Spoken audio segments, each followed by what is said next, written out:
सहनाववतु सहनौ भुनक्तु सह वीर्यं करवावहै तेजस्विनावधीतमस्तु मा विद्विषावहै।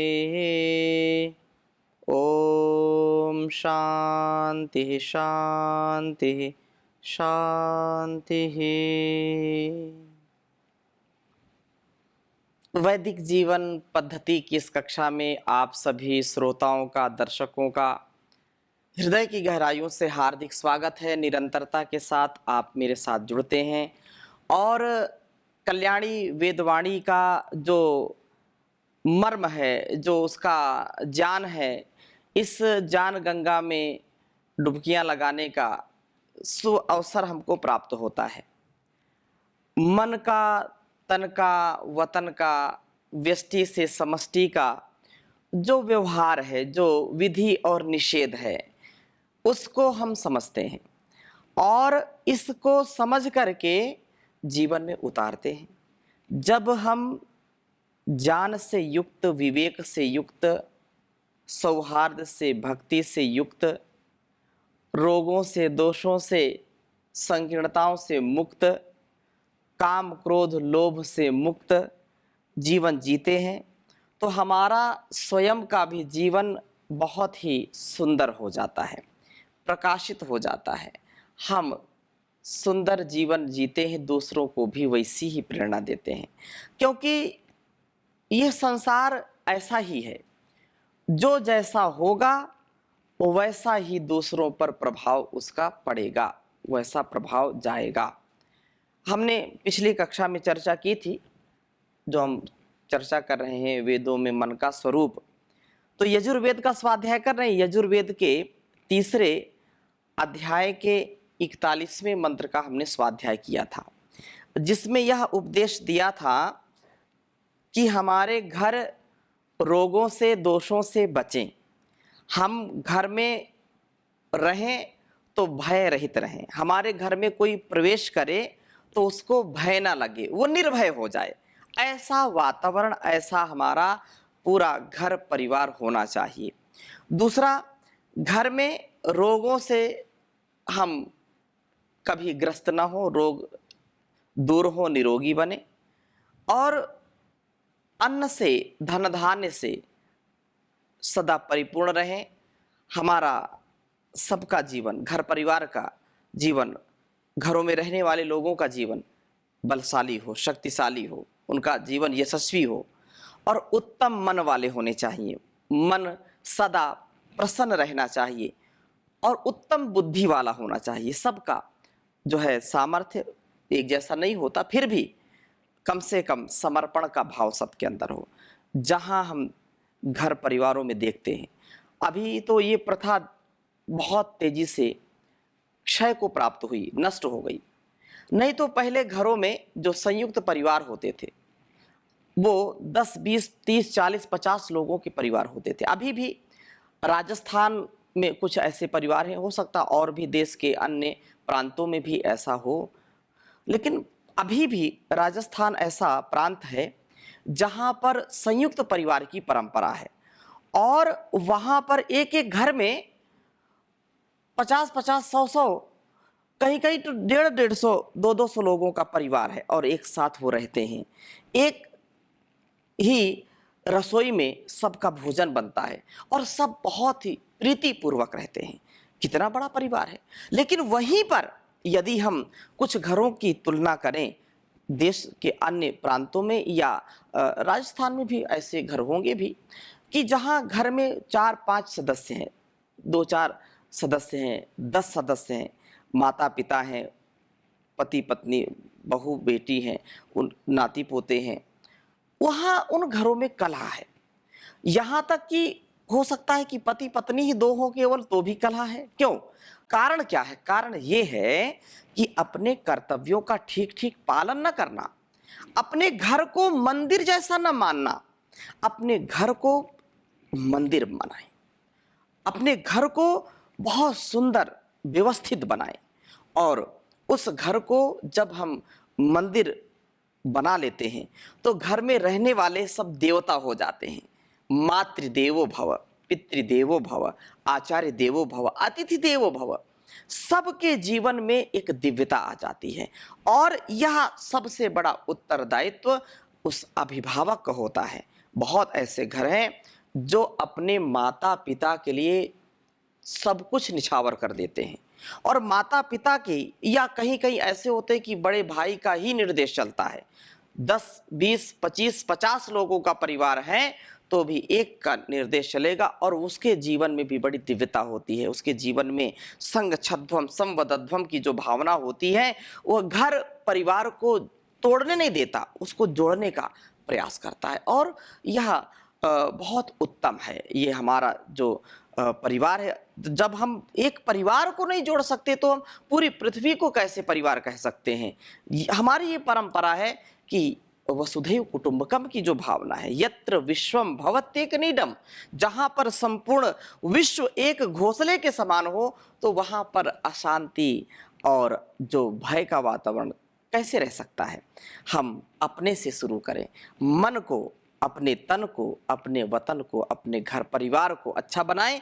वैसा ही उपदेश इस कल्याणी वेदवाणी में हमको मिल रहा है। जरूरत है आत्मसात करने की, जरूरत है इसको सुनने की, समझने की। इसलिए महर्षि देव दयानंद कहते हैं कि वेद सब सत्य विद्याओं का पुस्तक है। वेद का पढ़ना, पढ़ाना, सुनना, सुनाना। और हम ये एक बात और जोड़ते हैं कि इसको अपने मनसा वाचा कर्मणा अपने जीवन में उतारना, ये हम सब श्रेष्ठ जनों का, आर्यों का परम कर्तव्य है। इसके बिना कभी जीवन हमारा, हमारा घर परिवार कभी उन्नत नहीं हो सकता, सुखी नहीं हो सकता। हम उत्तम मन वाले बने, सुमेधा से युक्त हों, सुमना से युक्त हों। आगे की चर्चा हम करेंगे। बहुत सुंदर बात कही है, उत्तम घर कैसे बने, तो इसके लिए भी यहाँ पर वही चीज चर्चा की है और आज इसकी बड़ी आवश्यकता है। घर टूट रहे हैं, दिलों में दरारें पड़ रही हैं, घरों में दीवारें खड़ी हो रही हैं। क्यों? क्योंकि मन अशांत है, मन में एक दूसरे के प्रति ईर्ष्या, द्वेष की भावना है। बहुत सुंदर वेद मंत्र का उपदेश है। मैं लिखता हूं, फिर चर्चा करूंगा। ओम येषामध्येति, ओम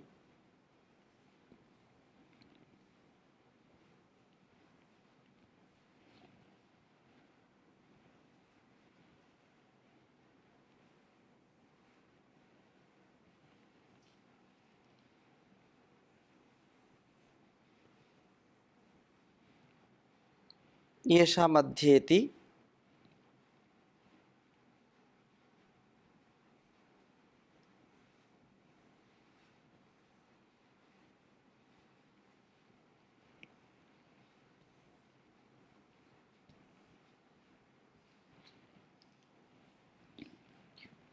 प्रवसन येषु,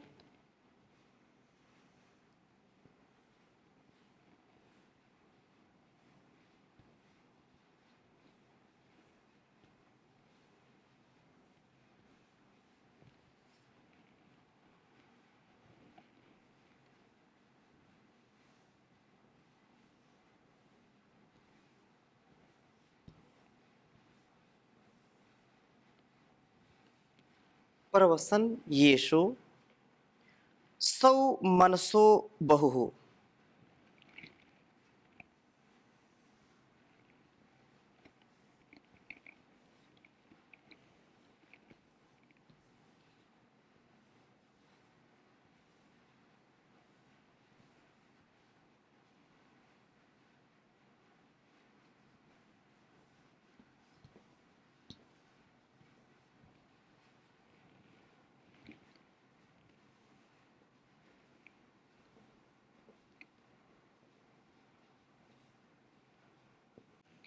गृहानुपहुयामहे।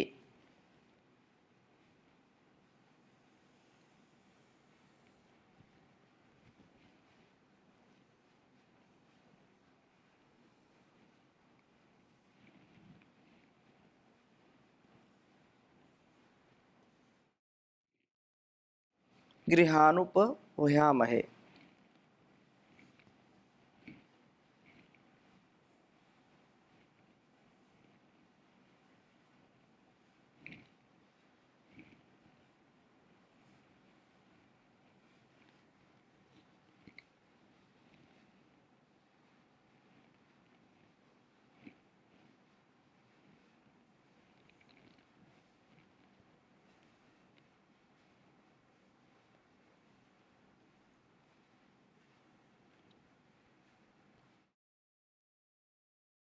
गृहानुपहुयामहे तेनो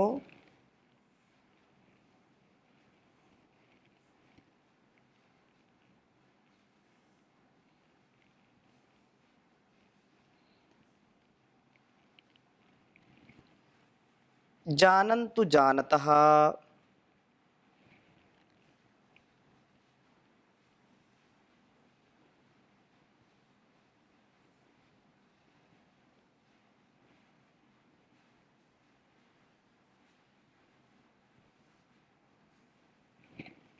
जानन्तु जानतः।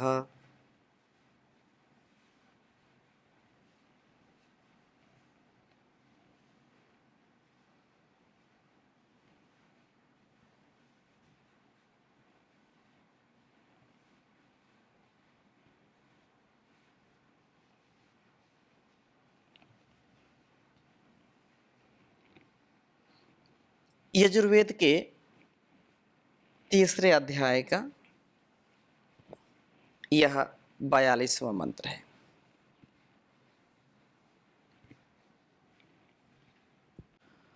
ओम येषामध्येते प्रसवन् येषु सौ मनसो बहुः गृहानुपह्वायामहे तेनो जानन्तु जानतः।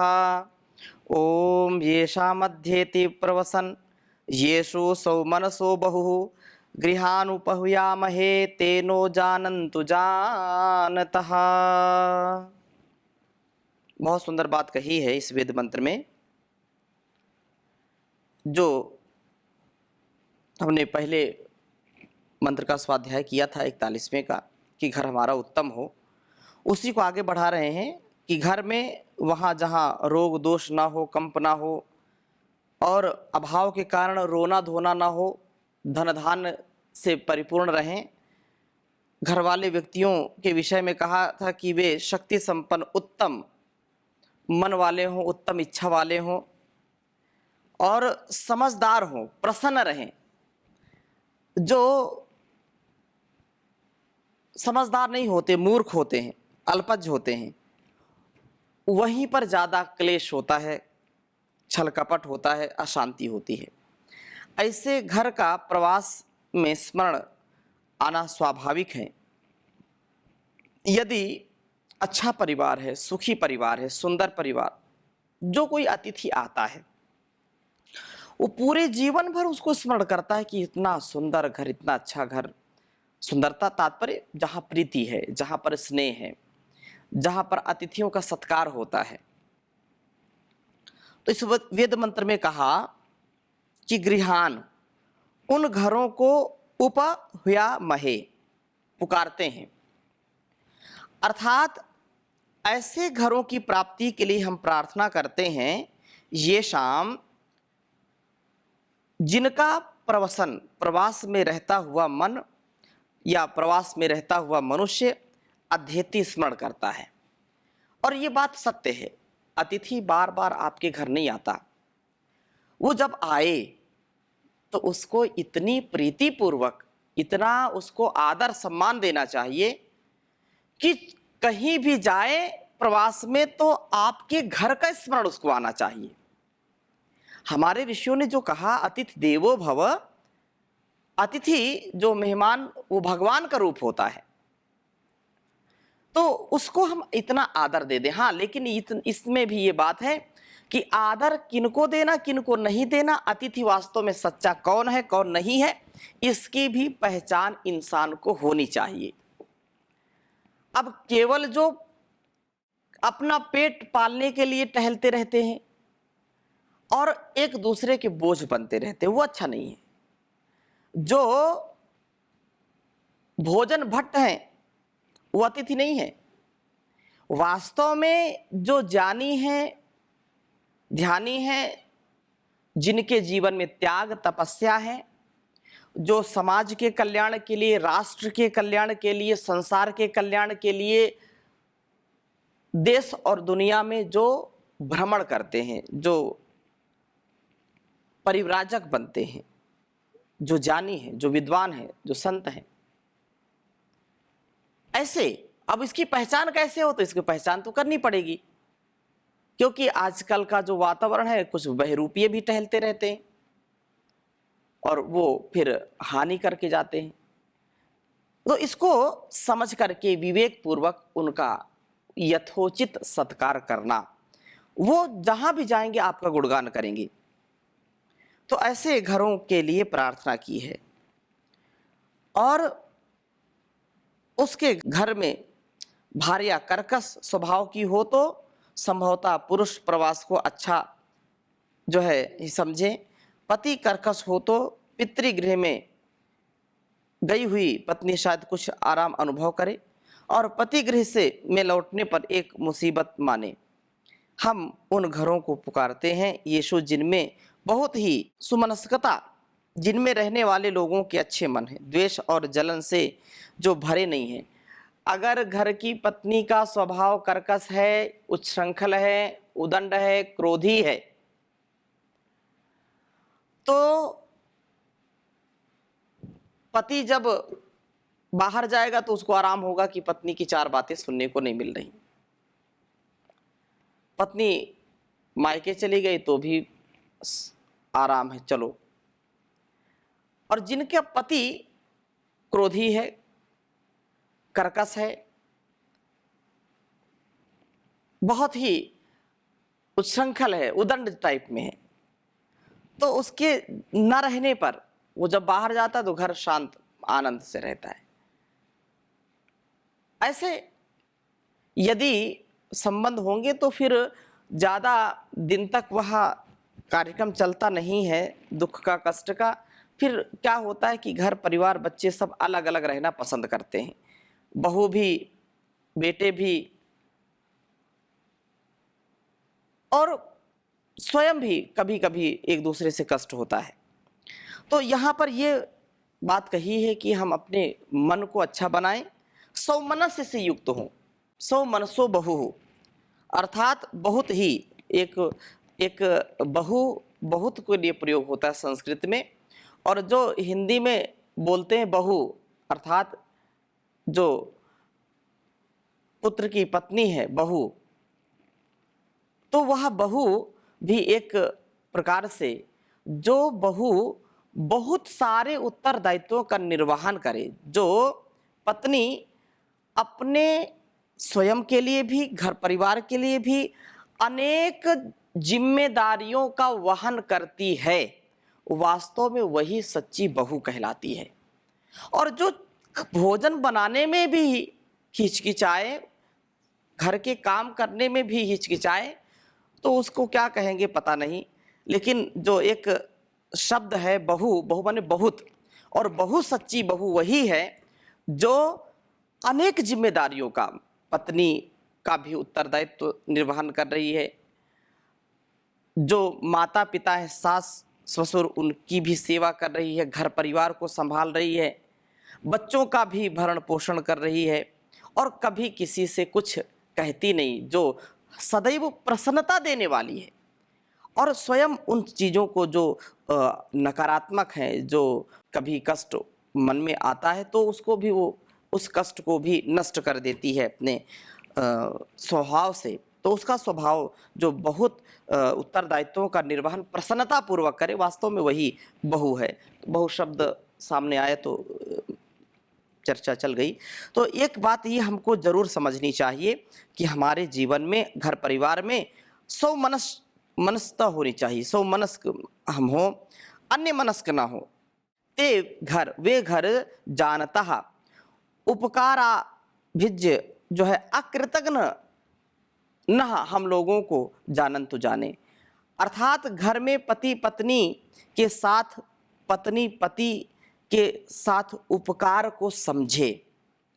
अर्थात यह जो घर परिवार रूपी संस्था है, दाम्पत्य जीवन जो एक संस्था है, पत्नी भी पति को अपने ऊपर उपकार करने वाला समझे और पति भी पत्नी को अपने ऊपर उपकार करने वाली समझनी चाहिए कि ये एक दूसरे का उपकार, एक दूसरे का सम्मान की इस घर परिवार को संभालने का जो इतना बड़ा उत्तरदायित्व तो यह पत्नी लिए है, वास्तव में देवी का रूप है। और पत्नी भी ये समझे कि इतना बड़ा ये घर परिवार है और मेरे जीवन का जो एक संबल है वो मेरा पति है, स्वामी है। तो ऐसा भाव, क्योंकि आगे उस प्रसंग को हम लेंगे, अभी मन के ऊपर चर्चा चल रही है, आदर्श दाम्पत्य जीवन क्या होता है, इसके विषय में भी वेदों में बहुत सुंदर उपदेश किया है, उसका भी प्रसंग आगे रखेंगे। तो उत्तम घर कैसे बने इसका भी प्रसंग रखेंगे। अभी मन, क्योंकि मन अच्छा है तो घर अच्छा होगा, उस विषय में चर्चा चल रही है। तो कहा कि जानन, तो ऐसा जाने, युवा जो पुत्र युवा होने पर माता पिता के ऋण को भूल ना जाए, कृतज्ञता हो, कृतज्ञता ना हो, स्वार्थ ना हो, पति पत्नी के प्रति कृतज्ञता होनी चाहिए, पुत्र पुत्री माता पिता के प्रति कृतज्ञ रहें, भूल ना जाएं। और इस प्रकार से घर के सब व्यक्ति उस परम पिता प्रभु की कृपाओं को विस्मृत ना कर दें। इस प्रकार इस घर में कृतज्ञता का कभी प्रवेश न हो, एहसान फरामोशी का कभी प्रवेश नहीं होना चाहिए। सबके जीवन में जो है एहसानमंद मैं हूँ उस परमात्मा का, एहसानमंद हूँ अपने माता पिता का, एहसानमंद हूँ अपने पति का या पत्नी का, एहसानमंद हूँ इस पूरे परिवार का, ऐसा भाव हो। और उस परिवार में कभी तकरार ना हो, कभी दिलों में दरार और घरों में दीवार ना हो। ये घर तब जाकर के स्वर्ग बनता है जब मनों में, अब हमारे मन में जो है सुमनस्कता आती है, उत्तम घर बनते हैं और कृतज्ञता आती है। ऐसे घरों में एक बार कोई अतिथि आ जाता है तो पूरे जीवन उसका गुणगान करता है। ऐसा हम अपना भी स्वभाव बनाएं कि हमारा यह जीवन सुंदर हो, क्योंकि मन बहुत ही उत्तम साधन है और मन यदि गड़बड़ है तो बहुत ही समस्याएं आती हैं।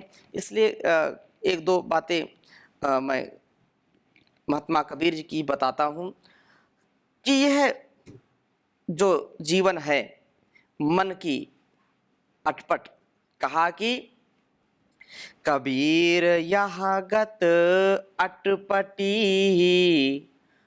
चटपट लखी न जाए, जो मन की खटपट मिटे, अधर भय ठहराए। रे कबीरा अधर भय ठहराए, अघट भया खटपट मिटे, एक निरंतर होए, कहें कबीर तब जानिए, अंतरपट नहीं दोए। रे कबीरा अंतरपट नहीं दोए, मन के मते न चालिए, मन के मते अनेक, जो मन पर असवार है, सो साधु कोई एक। रे कबीरा सो साधु कोई एक, मन का कहा न कीजिए, मन है पक्का दूत, ले बूढ़े दरियाव में, जाए हाथ से छूट। रे कबीरा जाए हाथ से छूट, मन मतंग माने नहीं, चले सुरति के साथ, दीन महावत क्या करे, अंकुश नाही हाथ। रे कबीरा अंकुश नाही हाथ। ये मन को हम मनमानी ना करने दें, मन को नियंत्रण में रखें, कंट्रोल में रखें, तो सब कुछ अच्छा हो जाएगा। इन्हीं भावों के साथ आज की कक्षा को यहीं पर विराम देंगे, शेष चर्चा अगली कक्षा में करेंगे। ओम शांति शांति शांति।